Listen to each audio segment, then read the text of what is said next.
So this is the video for the crate assignment. We're going to jump straight in. So number one thing I'm going to do is create my project that I'm going to be saving all my saves into. So jumping up to File, Project Window, calling my crate project crate for this case. Dumping it on my, in this case I'm dumping it on my desktop, but you can dump it on your private hard drive or wherever you want to keep it that is safe. Okay, so accept. I'm now linked into that project. So number one thing I'm going to do is create the base geometry I need to do for my crate, which is a cube. The crate we're going to do is a basic cube. It's nice and easy. So I'm going to go up here in my modeling panel to create, hold shift and drag out a crate, or drag out a cube, nice and big. Inside my channel box, I'm just going to change my translate X and translate Z to 0, so that I know that on the Z and the X axis these things are perfect. I don't care about the Y axis, because if I did change that to 0, it's going to move through the floor.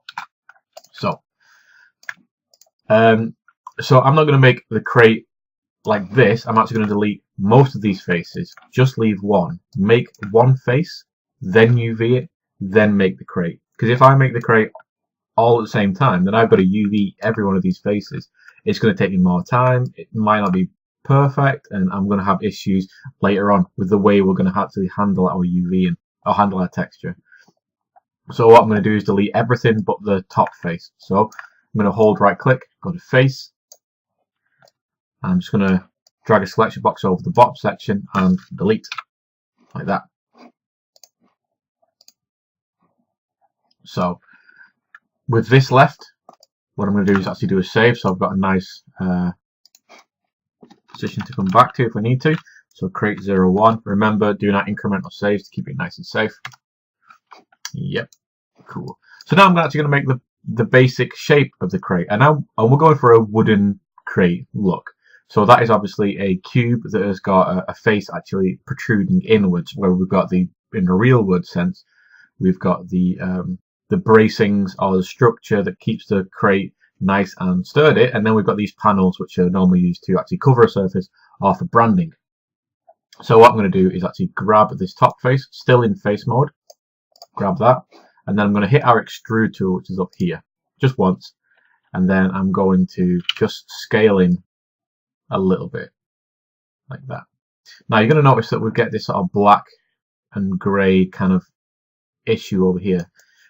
Nothing's wrong, it's just that I've got one face which is facing downwards, because so that what I can see here is black, and then I've got the original polygon I was dealing with, which was grey.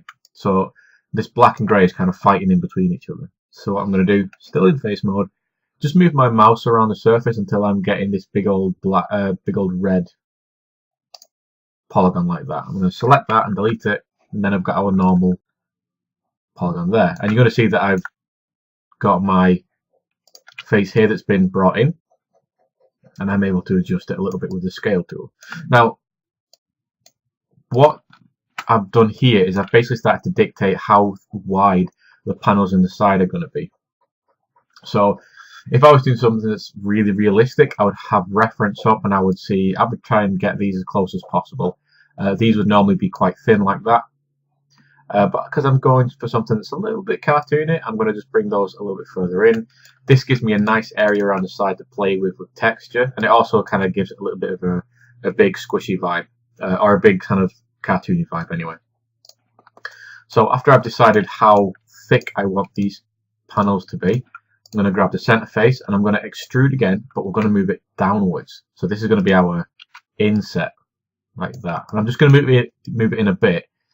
Too far, and what we'll get later on is where this is going to intersect with another part of the mesh, and you'll get this black kind of cuboid kind of sticking out of areas, so we don't want that. So I'm just going to bring it down a little bit, just so I've got these bits here, which are going to act as like the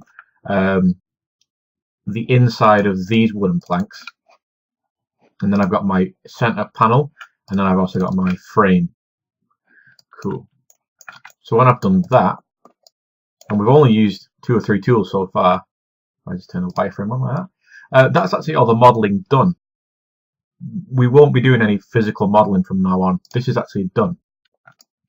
So I'm going to actually do some saving. So I go up, File, Save Scene As, Create 2. Okay. And now I'm going to actually UV this. Now, you remember that UVing is basically us taking this and then laying out each one of these grey faces so it's flat, so that we can then take it into Photoshop and paint on top of. Or paint underneath the UVs anyway. So one thing I'm going to do is open up my UV editor, which on our poly modeling tool panel, it's all the way at the far right. It's this little kind of panel here. So click that, and yours will be undocked. Yours will probably be hanging like this. I'm just going to dock mine by dragging it over like that. My toolkit just need to fix something.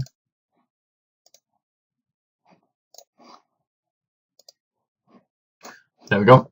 So I've got my tool settings up here, and I've got my main window here. So I'm just going to collapse my channel box here because I don't need it. Just by clicking the channel box tab here. Boom. There we go. So if I click my model here, you're going to see that it's actually turned colours. That's because I've clicked this button here. Normally it would look like this, but I've got this button turned on. I'll explain what the purposes of these colours are in a bit, but this is good for when you're UVing, just to see where stuff is, because if you've not got it turned on, you've just got a white box. And especially when you get lots of things going on, a lot of those white boxes or those white kind of shapes can just get a little bit confusing to look at. So this is your UV editor, as we would have gone over in class. And this is where we're actually going to lay stuff out and lay it out in this grid so that we can then take it into Photoshop and make it look nice. Cool. So we can't actually use this as a UV. We can't take this into Photoshop and texture this. We're missing a lot of information. So effectively, these red areas here are not visible here. So if we wanted to get any nice texturing, we couldn't do it. So we've actually got to lay all these out and then kind of arrange them. And that's called projecting. And we project stuff using these tools up here. And the one we're going to be using on this one is called the planar project. And that's because if we actually analyze this, it did come from a cube, but this is pretty much a flat surface. Besides this little indentation we've made here, this is pretty much a flat surface. And planar means flat. It's just like the tool that you use to planar wood. It takes a bumpy surface and makes it flat. And the hotkeys, or the quick access keys for these, are up here. But what I'm going to be doing is not using these straight off the bat. Sorry about the noise outside, by the way. I'm not going to be using these straight off. I'm actually going to be using our menu up here, because we can't access settings here, but we can access settings here. So I'm going to come down to UV, make sure I'm in the modeling setting here. I'm going to UV, and I'm going to come down to planar here. And then I'm going to click the little option box, this little grey box here, and click that, opens up the menu. So by default, we're going to be looking something like this. You're going to have the project from probably X, and you're going to have this set to off. Number one thing I want to do is I'm going to look at which way this is facing. So if I look at it from the side, you can see we're getting a very, very thin cross section of what we're looking at. But if we look from the top or down the y-axis, we're getting a very big cross section. We're seeing everything that we need to see. So I'm going to change that to the y-axis, because that's the angle that gives me the most information. If we had something that was looking down the x-axis, then we shift to the x-axis, and then if we saw more of the object than anywhere else, we'd change it to the x-axis. So for this case, I want the y-axis, and I'm going to keep image width height ratio turned on, and I'll just change the axis to a different one for an example. So I'm going to hit apply, and you can see here that in our 3D view, we've got this little grey box that has appeared, a grey gimbal. So this is actually like a digital camera or a virtual camera, which is taking this projection picture. But over here in the UV editor, you can see that we're meant to be looking at this from the side. But this is what we've got in the UV editor. So this whole section here is meant to be our little inset walls here. Now obviously that's far, far too deep. Or it's far, far too thin. So what we want to do is make sure that all these widths and heights are maintained. So this is why we use this menu and this setting. So I'm going to click keep that on, and then I'm going to do another reproject. So hit apply, and then we get this. So this is a much better representation of our projection. It's still the wrong axis, but the height of this little indent has been maintained and the width has been maintained, which is all good. So I'm going to change that to y-axis, and then I'm going to hit apply, and then that's what we get. Cool. So this is pretty much all the information we've got. But again, I'm looking at the model, and I'm seeing that there's some red sections here, and I'm seeing that there's blue sections. So the blue sections, and this is where I'm going to explain what the colours mean. Just like in the 3D world, there is technically a negative and a positive view in here. So the blue means it's facing towards the camera. The red means it's facing away from the camera, or it's somehow obscuring or being obscured from the camera. If I was just to bring the center bit in, you see now that we're exposing these so that we can actually see them, and they're facing up to the camera, therefore the blue. But if we push them out,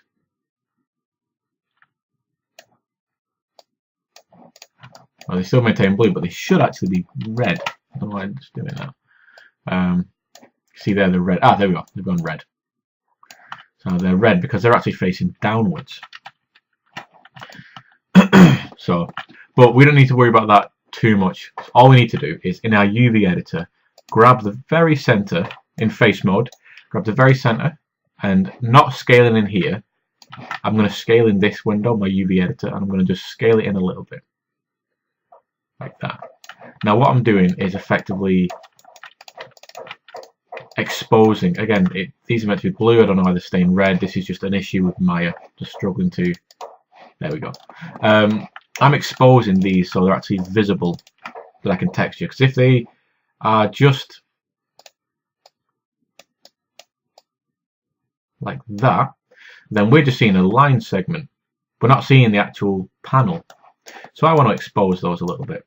One way of judging how these are being exposed as well is if we go up and look at this little checkerboard in our UV editor, we can see here that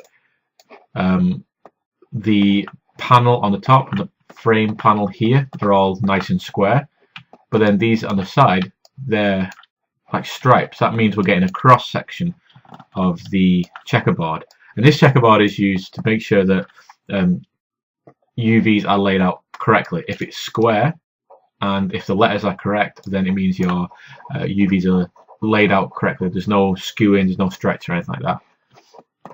So what I'm going to do is just scale this in a little bit in my UV editor, and I'm going to eyeball. I'm going to judge these by eye. You can see if I'm scaling in, they start to adjust like that. I'm just going to bring them in like that. I can clean them up later on, but this is a good exercise just to use your observational skills, just to see if anything is looking okay. Really sorry about the noise outside. Cool. Right. So, when we've exposed these edges, what I want to do is actually cut away this entire bottom section here away from the frame, so that I'm able to then just neaten up this whole thing. So how I do that is really, really simple. I'm going to, again, in my UV editor, we're doing very little stuff in the 3D world. So in my UV editor, I'm going to hold down right click and go to edge. And I'm going to click and select this entire edge around here. So in the 3D world, it's this upper inner edge here, not the lower one, the upper inner edge, like that. And then I'm going to go up to cut and sew, and then down to cut, or shift and X. Hit cut. And I can tell that's been successful because the line becomes thick and white. This means that basically no other UVs have been connected to these edges. So now if I grab this center bit and scale it in, you can see that it's actually coming away from this frame, which is great. It's exactly what I want. So I'm just going to scale that in a little bit, so I've got a bit of a border. I've got a little bit of an edge there. So that when I'm texturing, I can be more careful about not having any texture runoff or texture kind of encroaching on other areas. Cool. So that's looking okay, but we've still not solved this issue about these skewed checkerboard areas here. So what I'm going to do now is fix that. And I'm going to use the cut tool again, but I'm going to be concentrating on the inner section. So I have to actually scale this up.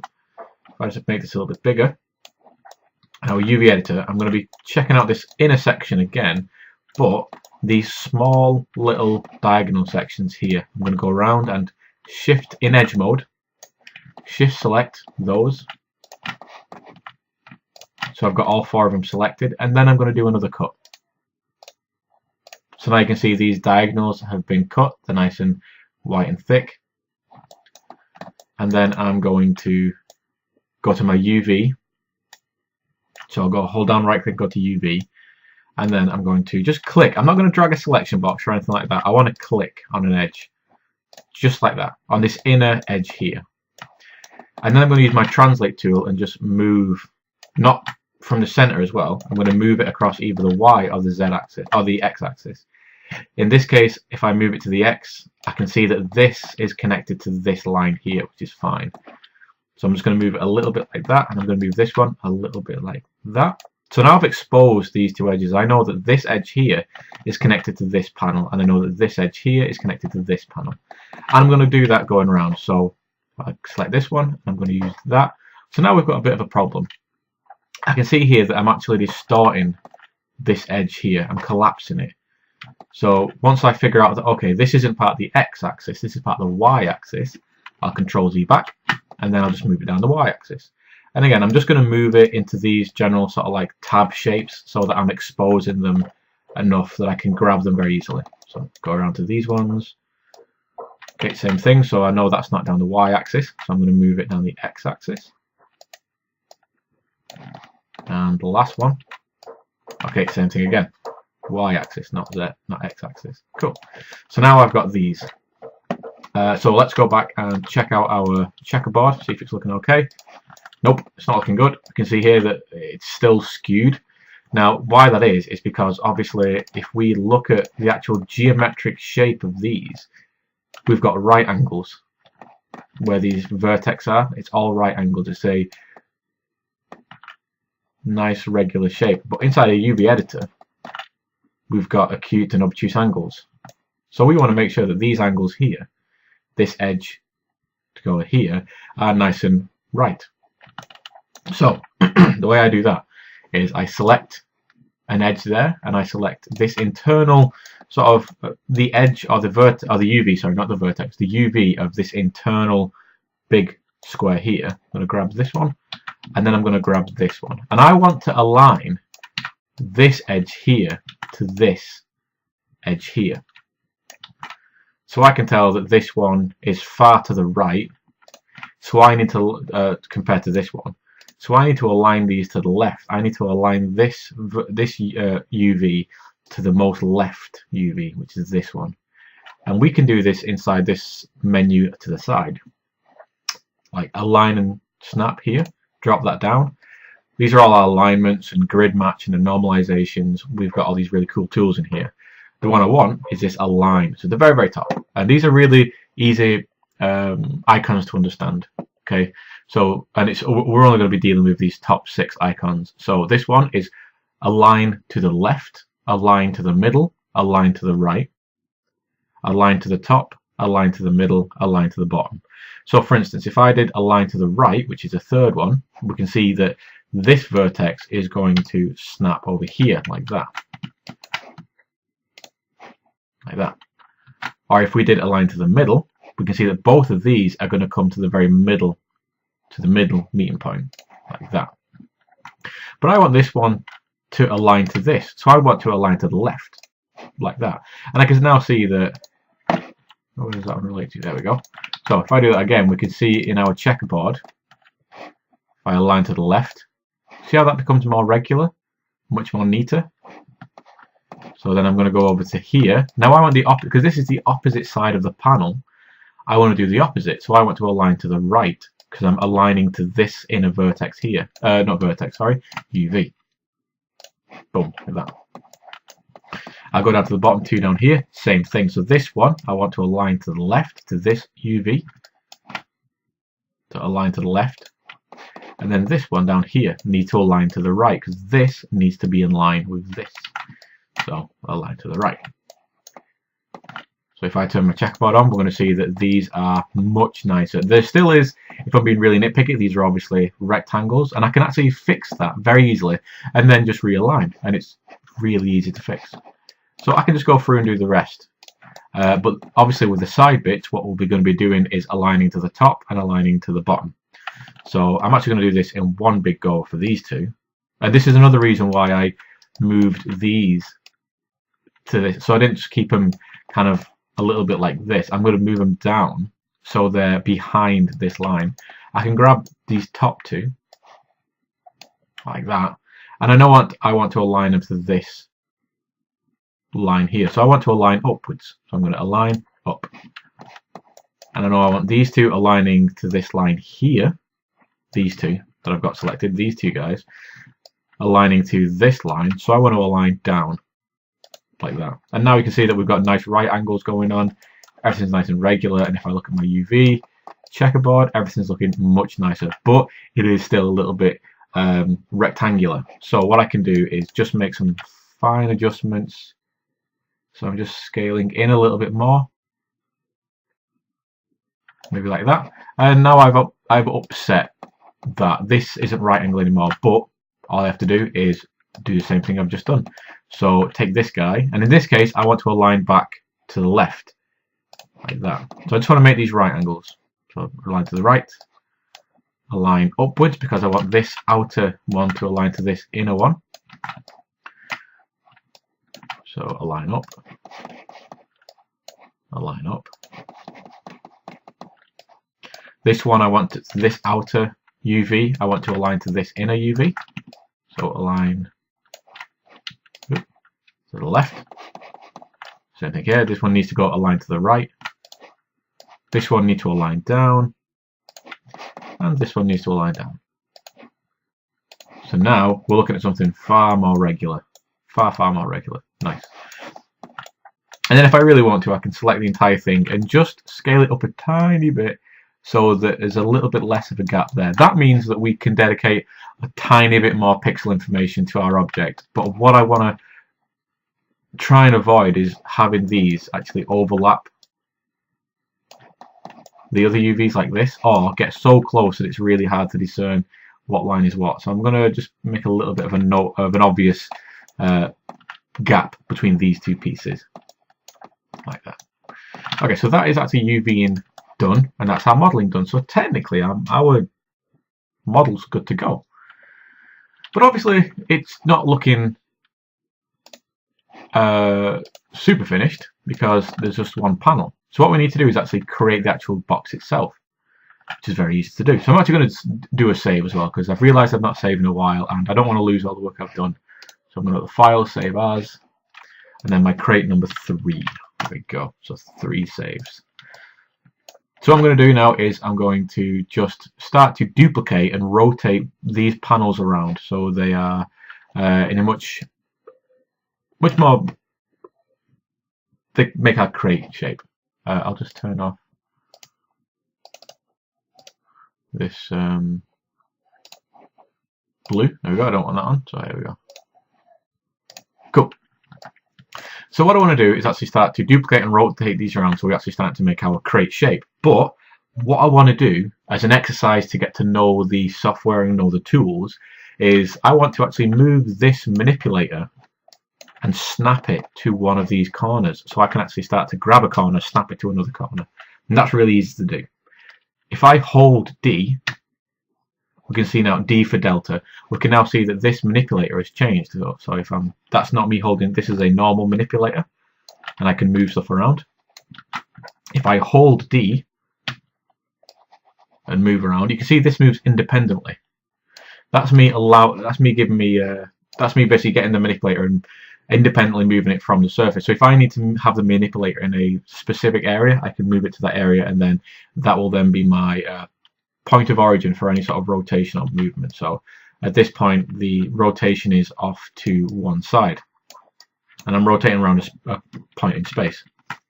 So what I'm going to do is something like that, but I'm going to hold D, and then I'm also going to hold V for vertex, and that's exactly what I'm going to do. I'm going to move my manipulator to snap to a vertex, and I'm going to snap to one of the outer corners like that. So that's just me dragging in from the center. You can see there that the square means it's not looking for anything that's snappable. If I hold V, you can see here that it's actually highlighting my snap to vertex, and the inside is a circle. Circle means it's looking for a thing to snap to. So I'm going to click and drag from the center to one of the outer corners like that. So now if I was to rotate, it's going to rotate around that vertex. So I'm going to duplicate this piece off, and then I'm going to move it. So to duplicate, again, that's really simple. Control D. I've now got two pieces, so Control D. And be careful not to press that too many times. If you overpress, then you're going to be like, you might duplicate 10 or 20 different versions, or just separate versions of it. So what I'm going to do is move it to the opposite corner, and then rotate it around. But again, I'm going to use that snapping function. I'm going to go to my translate, holding V to snap to vertex, and just drag it. So you can see now it's snapping to the vertex, to the very corner like that. If I turn my thing, there we go. And then I'm just going to rotate it around 90 degrees so that it makes a nice right angle. And two ways I can do this actually. I can start to rotate this and see that it's rotating around the X, and it's rotating at a minus. So I can actually go in there and type in minus 90 degrees. Oh, there you go. I can go in there and type in minus 90 degrees, and then it does that, which is super awesome. So you can manually input your numbers, or I can go in there and with my rotate tool hold J for jet or J for Juliet, and if I start to rotate that around, you can see now it's starting to snap to 15-degree increments. So I can rotate that around to 90 degrees. And then I'm going to duplicate it again and do the exact same thing. So I'm going to move it all the way down to the bottom, and then I'm going to rotate it around. And then I'm going to duplicate it again. I'm going to rotate it around. Cool. Now I've got 4 of the sides done, but I've also got a big hole in my box. So I need to fill that. I need to fill it both sides. So what I'm going to do is make my side. Now one thing that does trip a few people up, and I'm pretty sure it'll happen to a couple of people, is you duplicate it and then you rotate it, but you can see here that we're actually getting the opposite of what we want. So you always got to remember that if you're doing anything like this, you've got to go and rotate it into the opposite corner. What I mean by that is, if I want a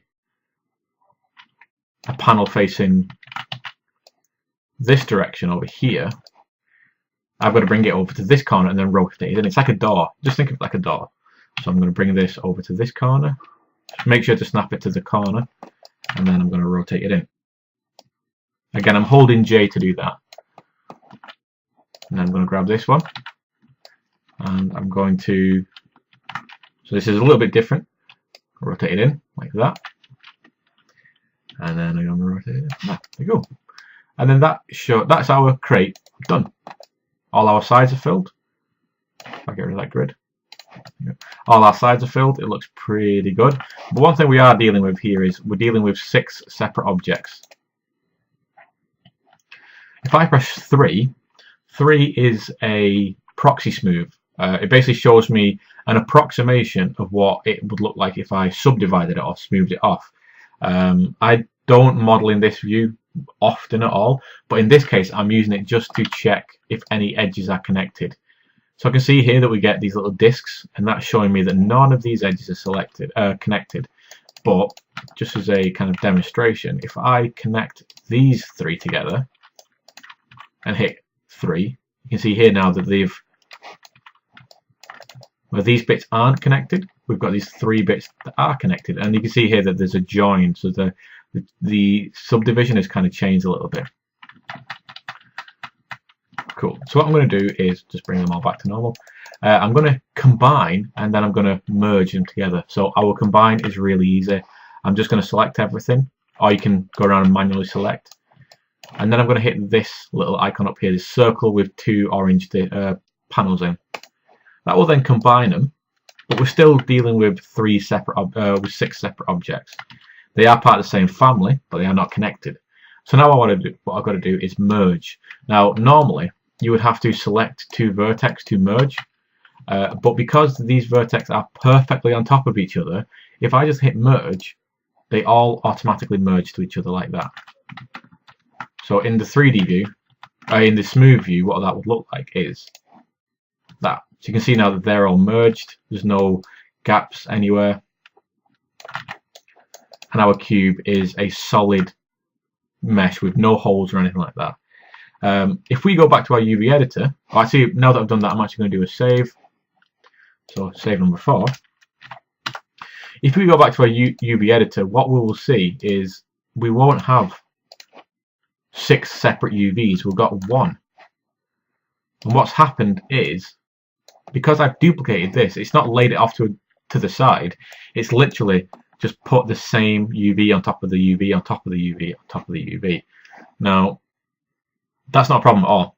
It's part of the process. But one thing we can use to quickly identify if we are laying UVs on top of each other is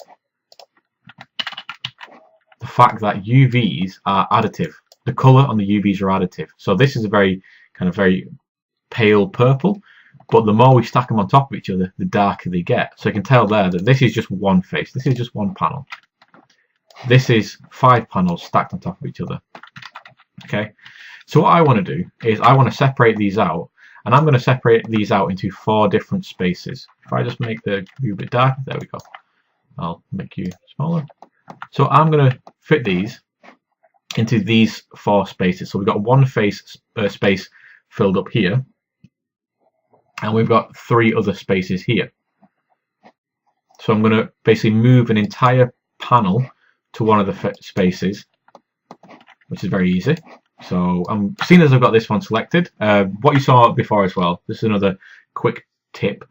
You saw me do a quick selection, so I just grab the middle and then it seemed to grow.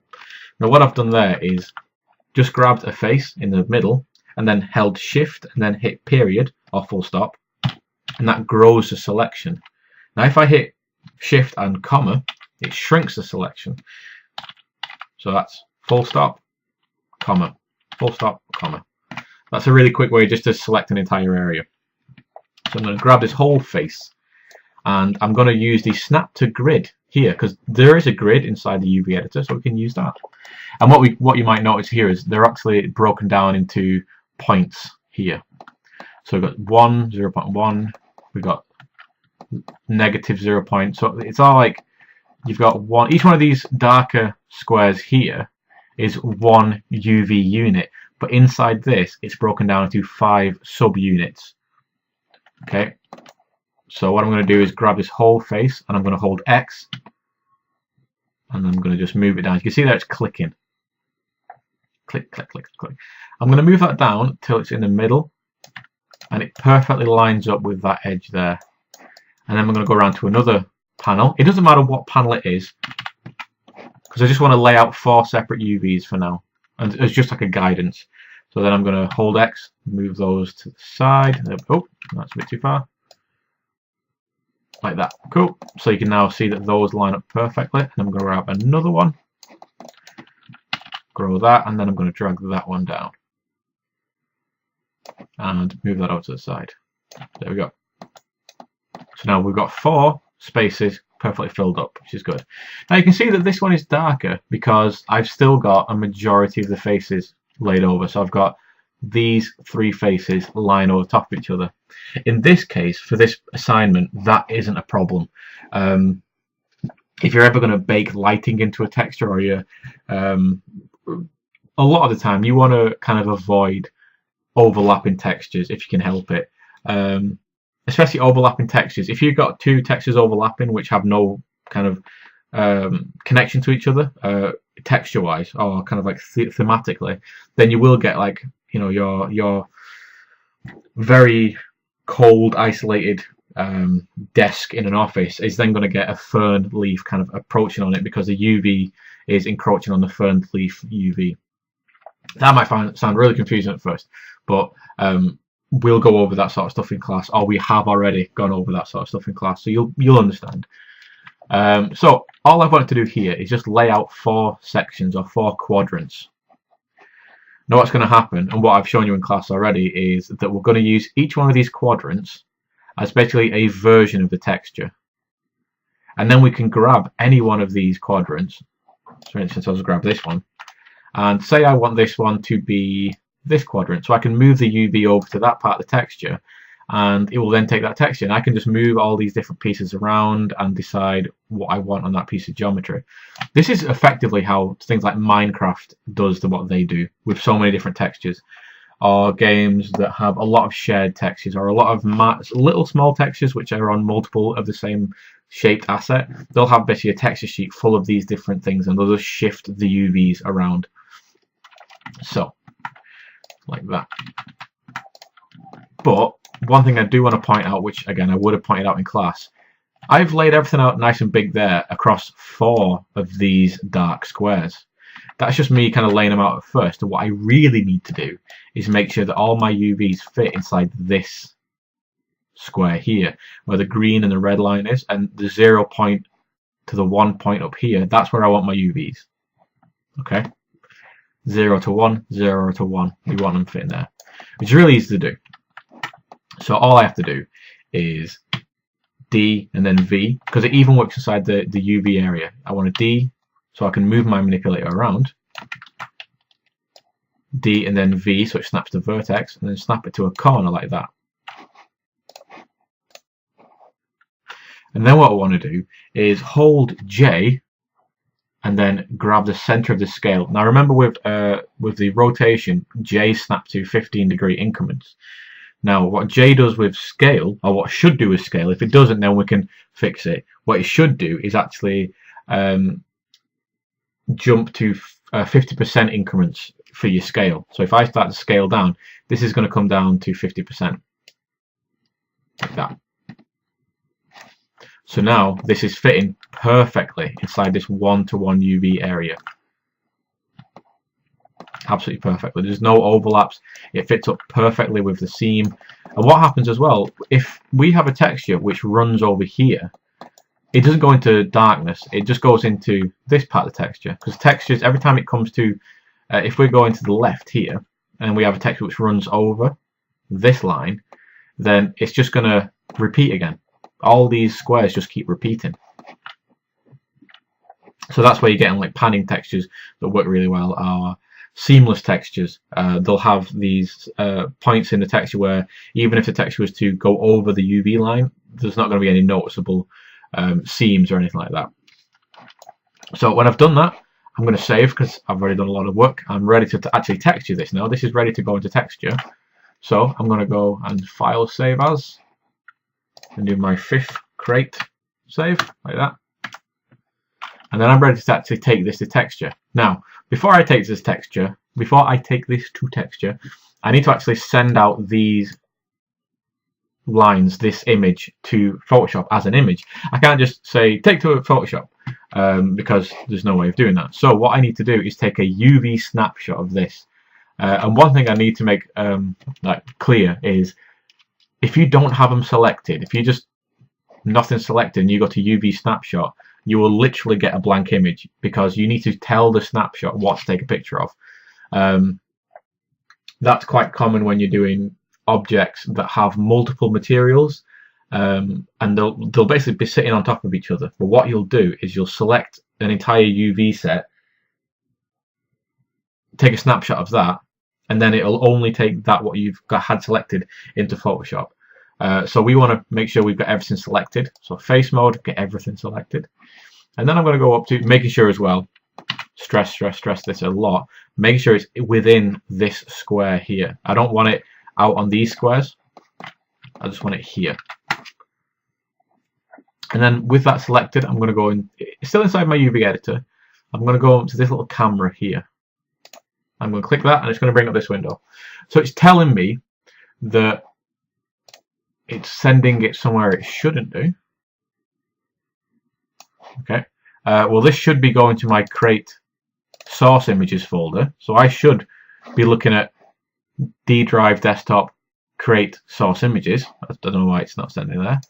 But let me just name the file Create UVs. I'll just create UV like that. There we go. So what I'm going to be sending to my source images is Create UV. Just hide that, we don't need to know about that one. This image format, if we drop that down, we get a load of different images we can use. The image we don't want to use is the JPEG, because JPEGs do not contain an alpha channel. And what we need to do is send an image out, which is basically a transparent image with just the lines on, because we're literally going to be painting underneath the lines. So I don't want a JPEG. The best thing to do is just leave it as a Maya if. Or if you're, for whatever reason, the system you work on doesn't know what a Maya if is, a PNG. But I'm going to stick this to Maya if. The size and X and Y is basically just a pixel size. Okay. Remember that we have to stick to our power of 2s. So that is 8, 16, 32, 128, 256, 512, 1024, 2048, 4096, and up and up and up and up and up. So we don't have numbers like that. We never have them sort of numbers. It needs to be a specific sort of number. And I would have gone over in class, hopefully I've gone over in class why that is. So in this case, I'm going to change these just to 1024 because they don't need to be too big.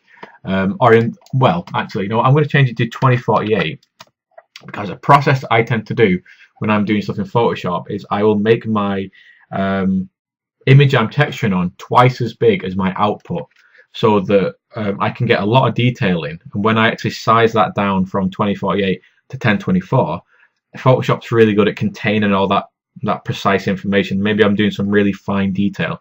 It's really good at maintaining that.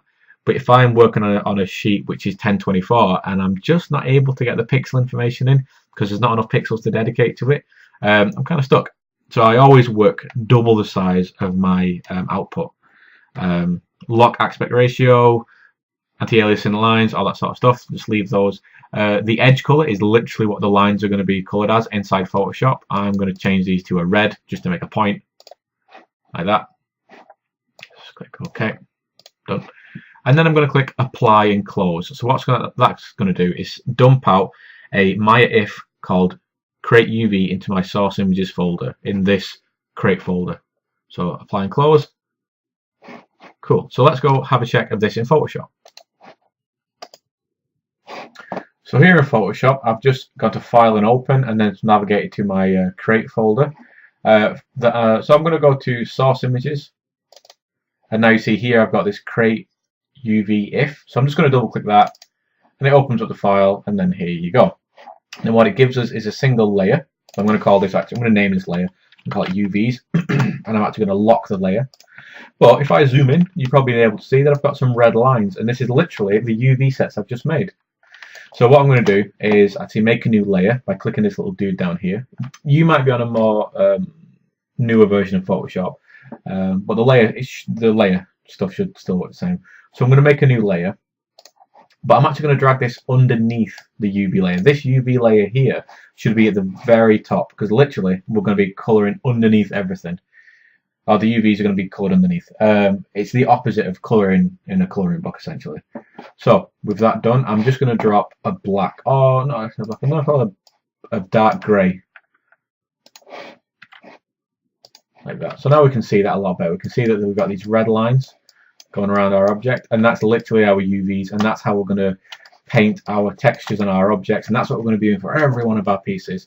So I'm actually going to show you the texturing in this video, but I am just kind of highlighting, bringing it into Photoshop and what it should look like when it's in Photoshop. Cool.